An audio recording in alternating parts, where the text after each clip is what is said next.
Video, we're going to talk about an SAT test day survival guide. I am going to go through the things that you must think about on test day for your SAT to maximize your success. Now, if you're just starting out with your SAT, maybe it makes sense to check out our video about the best ways to get started with the SAT in addition to this, so you know that you're on the right path. As always, I am Jeff Miller here from Target Test Prep. Let's get going.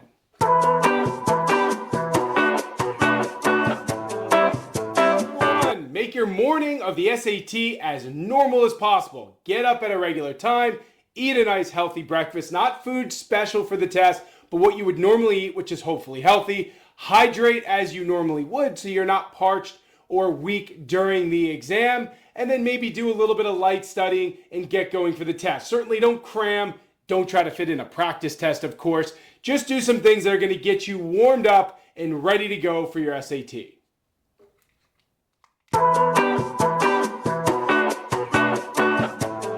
Number 2, be prepared for ups and downs on your SAT. It happens, trust me. You may be so well prepared for your test, and then you go in and something bad happens. You forget a formula. You maybe fall for a trap answer or can't figure out a correct answer. That is okay. If you're mentally prepared for those ups and downs, it's not going to matter. Also, if you get the first question wrong or have to guess on it, or even the second one, that's okay too. Sometimes it takes time for your brain to warm up and get used to the rigors of the exam in front of you. All of that is okay, because if you go in mentally prepared for the ups, the downs, and you can take those headwinds and turn them into positives and not get down on yourself, you will be fine. Just be prepared for that, and you'll get through the test as smoothly as possible.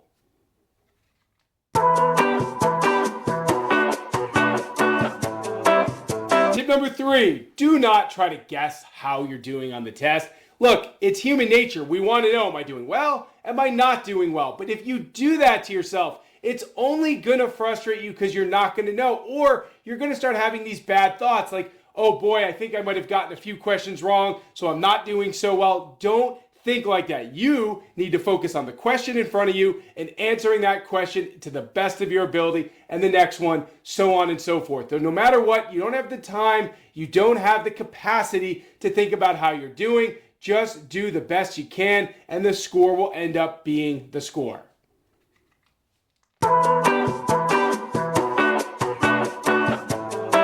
Tip number 4.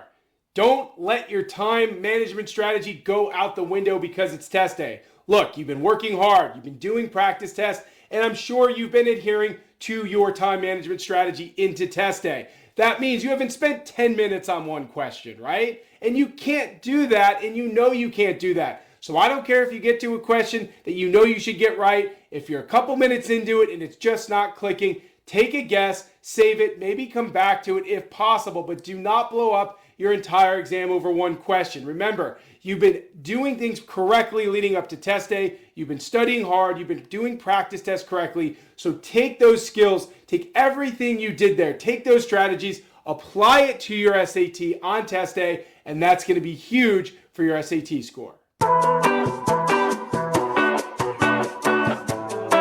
5, and I hope you know this, never leave a multiple choice question blank. Remember, you're not going to get penalized for a wrong question. So at a bare minimum, remember there's 4 answers. So you have a 25% chance of getting it right just by putting an answer. And yes, of course, if you have time at the end of the section, go back to it, try to fix it. But if you get stumped by a question that's multiple choice, under no circumstances should you leave that blank. And that leads me to another thing. Try to take educated guesses in those situations. Heck, maybe you can rule out a couple answer choices so it comes down to a 50-50 answer. Maybe you can rule out one answer choice, so you have a 1 out of 3 chance of getting it right. The point is, don't blindly guess. Try to take an educated guess when possible, but under no circumstances, do not leave a multiple choice question blank before moving to the next question.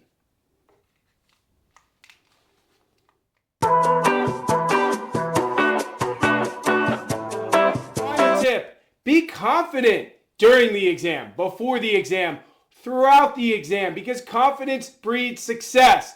As we said earlier in the video, bad things might happen at certain points of the test, but if you're confident and you trust in your ability and you trust in your skills and you trust in your hard work, It's not going to matter what happens because you're confident and you know at the end of the day, you're going to power through and do well on that SAT. So remember, this is just some last minute tips. Hopefully right now you're gearing up for that exam and you're ready to rock and roll. Follow these tips on test day and it'll get you that much closer to SAT success. All right, SAT test takers, I had so much fun giving you some tips on a survival guide to your SAT with some test day tips that if you can follow, I'm confident it will help you with your SAT. Look, if you're just starting out with your prep, yeah, I'm glad you watched this video, but also watch our video on how to get started with your SAT prep. That's a great one. It'll give you some ideas of how to do things from beginning to end of your prep. If you like the video, please comment, subscribe to our channel, and obviously like the video. If there's comments that you want to make of videos that we can do in the future, please let us know because there's a ton we think we can do to help you SAT takers out as you move forward with your prep. Again, I'm Jeff Meller here. Thank you for watching, and we'll talk soon.